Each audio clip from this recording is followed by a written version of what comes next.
but there's nothing you could tell them. Just made a million, got another million on my schedule. No love for 'em, they could break it hard. No keys, push to start. Yeah, you know what it is. Everything I do it big.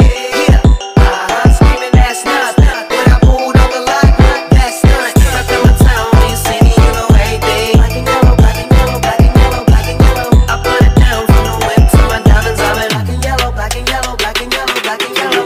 Yeah, you know what it is. Everything I do it. Alat optik adalah sebuah alat yang memanfaatkan sifat cahaya, hukum pemantulan, dan hukum pembiasan cahaya untuk membentuk bayangan suatu benda.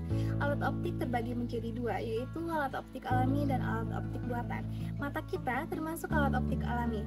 Selain mata yang merupakan alat optik alami, ada juga jenis alat optik buatan yang dapat membantu kita untuk melihat suatu benda yang terlalu kecil, terlalu jauh, atau terlalu kompleks untuk dilihat dengan mata telanjang. Seperti yang sudah dijelaskan sebelumnya, alat optik terbagi menjadi dua, yaitu alat optik alami dan alat optik buatan. Di sini kami akan menjelaskan mengenai alat optik alami yang hanya terdiri dari satu jenis saja, yaitu mata. Mata adalah organ sensorik yang sangat penting bagi makhluk hidup, termasuk manusia. Fungsi utamanya adalah untuk memberikan penglihatan atau kemampuan untuk melihat dan memproses informasi visual dari lingkungan sekitarnya.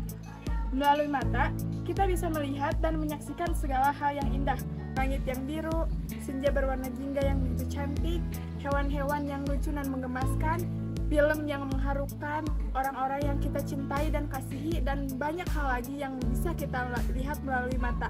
Lalu, bagaimana dengan struktur mata? Yang pertama, kornea, yaitu bagian yang transparan di bagian depan mata yang berfungsi melindungi mata dan membantu memfokuskan cahaya ke dalam mata. Kedua, iris, yaitu bagian berwarna yang terletak di belakang kornea yang mengatur jumlah cahaya yang masuk ke dalam mata dengan mengatur ukuran pupil.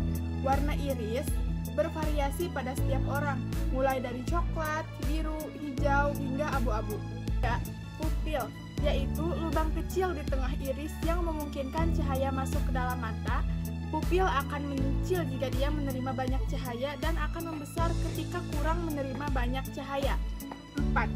Lensa, yaitu struktur fleksibel di belakang iris yang membantu memfokuskan cahaya atau bayangan benda yang masuk ke dalam retina. Lensa membantu kita agar bisa melihat dengan jelas. 5. Retina, yaitu lapisan di bagian dalam mata yang mengandung sel-sel fotoreseptor yang peka terhadap cahaya. Retina mengubah energi cahaya menjadi sinyal listrik yang kemudian dikirim ke otak melalui saraf optik. 6. Saraf optik, yaitu bagian yang mengirimkan sinyal-sinyal visual dari retina ke otak untuk diproses. 7. Sklera, yaitu bagian putih pada mata yang berfungsi untuk melindungi bola mata dari gangguan luar seperti benturan serta menjaga bentuk bola mata.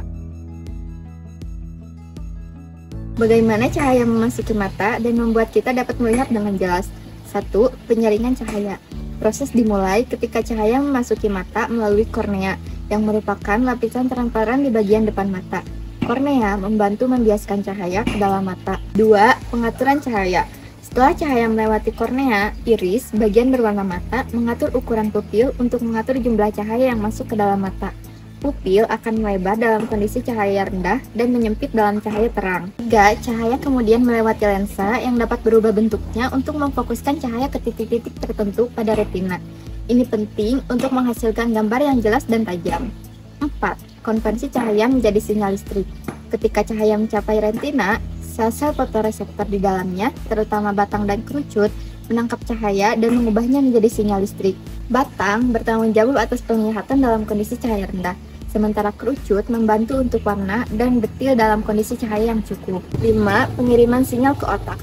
Sinyal listrik yang dihasilkan oleh sel-sel fotoreseptor dikirim melalui saraf optik ke otak. Di sini, otak memproses informasi visual tersebut. 6. Pengolahan visual di otak. Otak mengintegrasikan informasi visual dari kedua mata untuk membentuk gambar yang kita lihat. Ini melibatkan area-area khusus di otak seperti konteks visual primer dan konteks visual asosiasi. 7. Persepsi visual. Setelah informasi visual diproses, kita akhirnya mengalami persepsi visual, yang berarti kita menyadari apa yang kita lihat. Proses ini berlangsung dengan sangat cepat dan secara terus-menerus, dengan memberikan kita kemampuan untuk melihat dunia di sekitar kita dengan baik.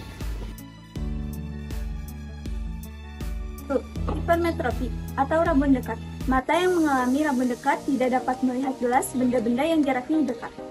Penyebabnya karena lensa mata tidak dapat mencembung sehingga bayangan benda yang jaraknya dekat jatuh di belakang retina. Solusinya bisa menggunakan kacamata berlensa cembung atau plus.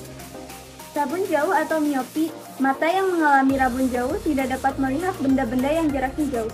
Penyebabnya karena lensa mata tidak dapat memipih untuk memperkecil jarak fokusnya.